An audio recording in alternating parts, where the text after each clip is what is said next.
For today's video, samahan nyo nga niyo ako dito sa aking pagpunta sa aming farm. Napag-utusan nga pala ako dyan ni Mother kahit labag sa kalooban ko, kaya naman napilitan talaga ako pupunta sa aming farm, bebe ko. At dahil nga sa wala tayong choice, kaya naman sundin na lang natin ang ating mga parents, bebe. Baka naman kasi mamaya hindi ako bigyan ng allowance, kaya ayan, si bakla.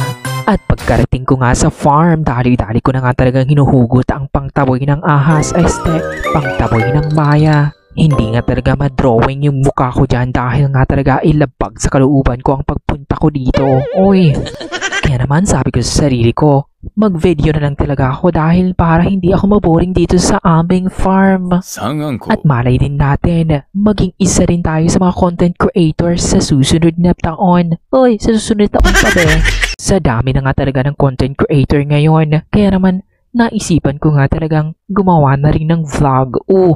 Malaking tulong nga talaga itong aming pagpapalay dahil dito ay hindi na talaga kami bumibili ng bigas. At dahil dito nakaka-less gastos din ng parents ko, kaya naman nakapag-aral ako ngayong taon. At syempre hindi lang yan dahil tumulong din sa akin ang aking peta na siyang nagpursige sa akin na makapag-aral ngayong taon na ito.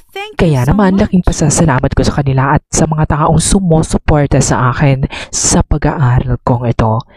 Kaya naman mga bebe, kahit anong hirap ng buhay, no, wag tayong susuko. Fight lang mga bebe. At wag nating kakalimutan na kahit anumang problema na dumarating sa ating buhay, ayan ay pagsubok lamang ni God.